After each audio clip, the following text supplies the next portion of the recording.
गाउँघरमा केही रोग विषेक पार्न पनि महलाई काममा ल्याइन्छ। ओखती मुलो गर्न असल र शुद्ध महकै जरुरत पर्छ। हुन त असल महको मोल चर्कै हुन्छ। तपाईँ पनि शुद्ध मह उत्पादन गर्न चाहनुहुन्छ भने महको गुणस्तर बढाउन कसरी भण्डार वा संरक्षण गर्नुपर्छ भन्ने उपायहरू जानिराख्नुहोस्। मौरी पालन विकास कार्यक्रमले मौरी पालकसँग मह किन्नु अघि कसरी जाँच्छ भन्ने कुरा जानिराखे अझ सजिलो हुन्छ। मौरीले बगैँचा बगैँचा डुलेर फूलको रस र पराग सँगाल्छ भन्ने कुरा त यहाँलाई थाहै होला। सँगालेको फूलको रस र परागलाई यिनीहरूले आफ्नो चाकामा थुपार्ने गर्छन्।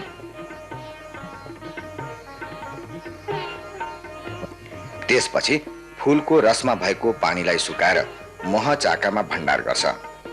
जस्तो सुकै घारमा पनि मौरीले यस्तै गरेर पराग र फूलको रस सँगाल्ने गर्छ। यस्तै घरमा जम्मा गरिएको मह बेचेर मौरी पालकहरूले आफ्नो आम्दानी बढाउन सक्छन्। मौरीले चाका बनाउँछ र धेरै चाका बनेपछि यसलाई घार भनिन्छ। चाका मौरीको घर हो। यही मौरीले फूलको रस र पराग सँगालेर मह बनाउँछ। त्यसै गरी छाउरालाई हुर्काउने काम पनि यही हुन्छ। चाकाको माथिल्लो भागमा मह भण्डार हुन्छ। त्यसको मुन्तिर पराग थुपार्ने कोठा हुन्छ। पराग कोठाको ठिक मुन्तिर छाउरालाई राख्ने कोठा बनाइएको हुन्छ। हाम्रो गाउँघरमा वर्षेनी 2 पल्ट मह काट्ने परम्परा छ। पहिले चाका काटिन्छ।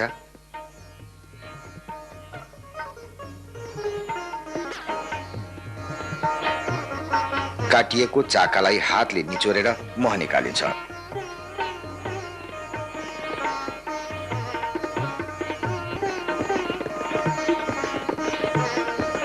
उन्नत मौरी पालन गर्ने कृषक दाजुभाइले मह मदानी प्रयोग गरेर मह काट्ने गर्छन्। तपाईको मह राम्रो मूल्यमा बेच्ने विचार छ भने राम्रो गुणस्तरको हुनुपर्छ।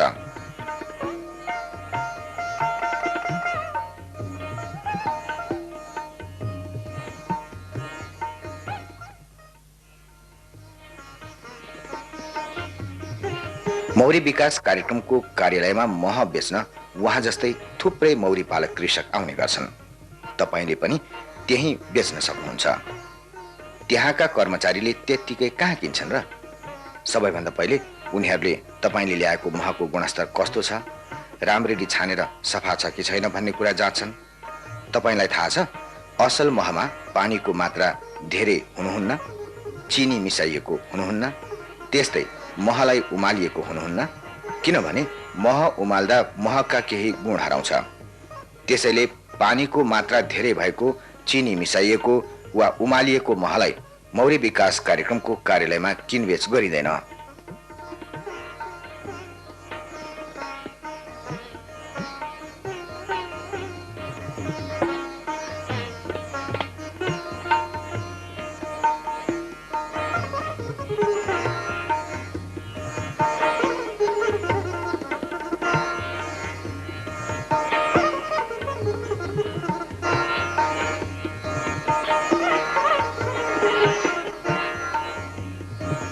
तपाईले उत्पादन गर्नुभएको महलाई यसरी वैज्ञानिक जाँच पडताल गरिन्छ।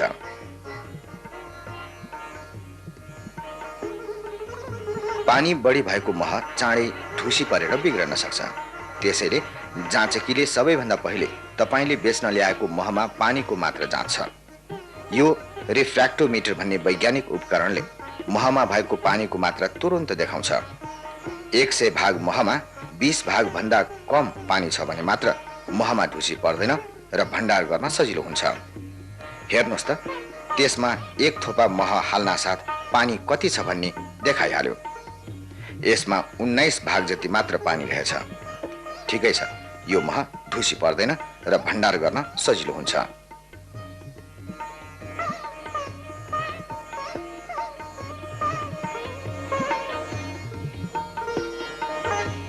त्यसपछि महमा चिनी मिसाइएको छ छैन भन्ने जाँच्न अलिकति महमा विभिन्न रसायनहरू राखिन्छ।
अघिसम्म निलो थियो, अब त रातो भयो। रङ फेरिनुबाट महमा भएको चिनीको मात्रा थाहा हुन्छ। जे होस्, यसमा चिनी मिसाइएको रहेनछ।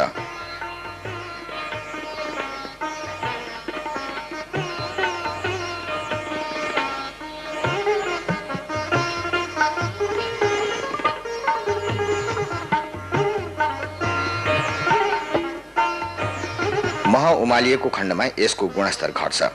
त्यसैले तपाईले मौरी पालन पसलमा बेच्न लगेको मह उमालिएको छ कि छैन भनेर जाँच्न अलिकति महमा केही रसायनहरू मिसाइयो।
अघि त बेरङ थियो, अहिले त रातो पो भयो। यसरी रङ फेरिनुबाट मह उमालिएको छ वा छैन भन्ने थाहा पाउन सकिन्छ। ठिकै छ, यो मह उमालिएको रहेनछ।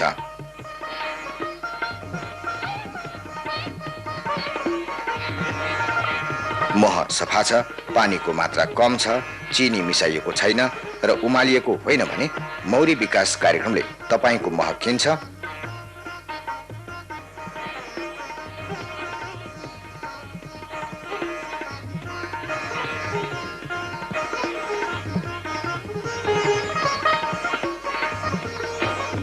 सबैभन्दा पहिले महलाई काडेपछि एक टुक्रा कपडामा राखेर छान्नुहोस्।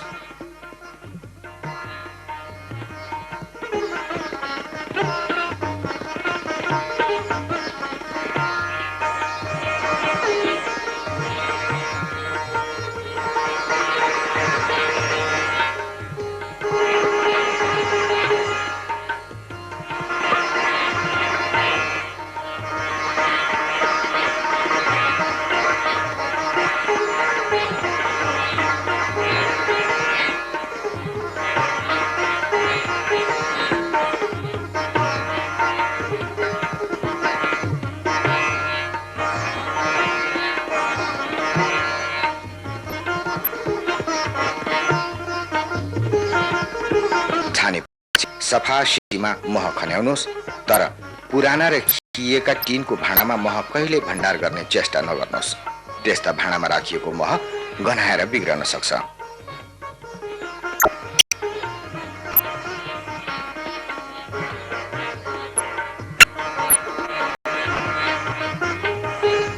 त्यसपछि हावा नछिर्ने गरी बिर्कोमा मैन लगाएर टम्म बन्द गर्नुहोस् र त्यसलाई चिसो तथा अँध्यारो ठाउँमा भण्डार गर्नुहोस्। मौरीले पनि मह चाकामा जम्मा गरेपछि पानी निकाल्छ र मह शुद्ध पारेपछि मैनको बिर्कोले टम्म बन्द गरेर चाकामा मह भण्डार गर्छ। त्यसैले खुला चाकामा भएको महमा पानीको मात्रा बढी हुन्छ र बन्द चाकामा भएको मह बाक्लो छ। बन्द चाकामा भएको बाक्लो मह मात्र काट्नुहोस्। यो महमा ढुसी नपार्ने एकमात्र उपाय हो। पानीको मात्रा बढी भएको भण्डार गरियो भने यसरी ढुसी परेर बिग्रन्छ।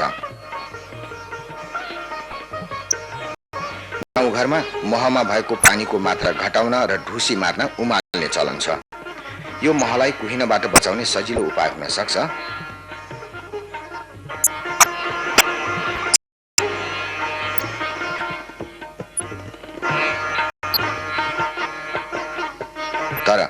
सम्झन योग्य के छ भने उमालिएको मह र चिनीमा केही फरक छैन। त्यसैले उमालिएको मह औषधि मूलो गर्न काम लाग्दैन र उमालिएको मह मौरी विकास कार्यक्रमले किन्दैन।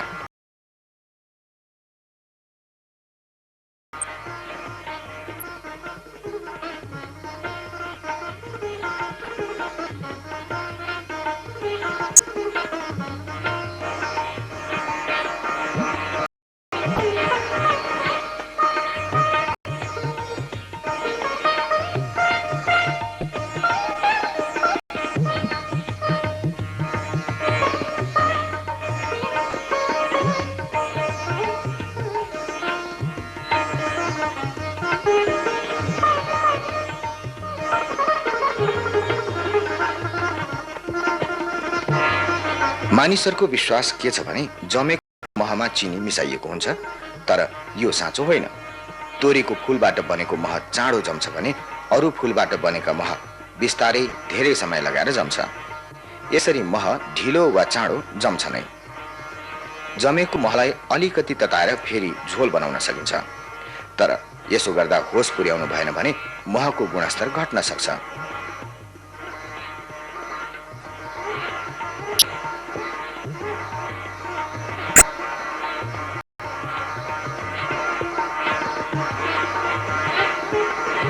यसरी झोल बनाइएको मह केही समयपछि फेरि जम्छ।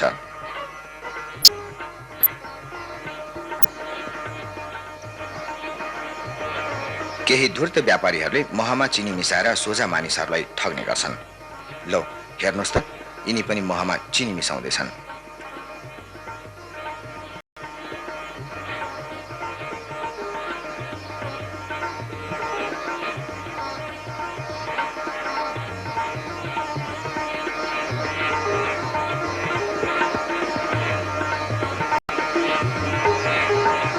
यिनले त मौरी पालनमा लगेर बेच्ने पो सोचेको रहेछन्, तर मौरी पालनले जाँचेपछि मात्र तपाईँको मह किन्छ। लौ यिनको मह जाँच्दा चिनी मिसाइएको थाहा भएछ।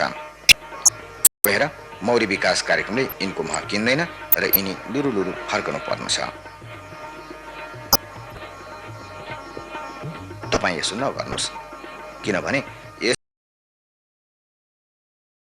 यस्तो ठग्ने बानीले नेपाली महको इज्जत जान्छ।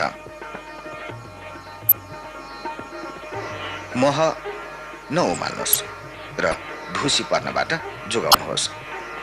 यस्तो मह तपाईँले घरमा वा मौरी विकास कार्यक्रममा सजिलै बेच्न सक्नुहुन्छ।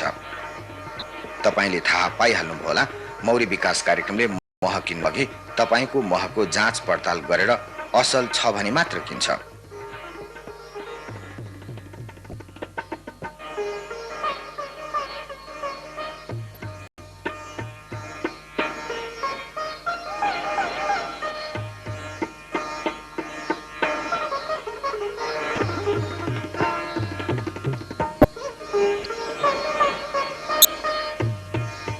तपाईँले बेच्नु भएको शुद्ध मह कुमारी पार्टीको मौरी पालन पसलबाट फेरि बेचिन्छ। त्यो पसलले उपभोक्तालाई मह शुद्ध छ भन्ने ग्यारेन्टी दिन्छ। त्यसैले तपाईँसँग मह किन्दा असल महको निम्ति बढी मोल तिर्न हिचकिचाउँदैन।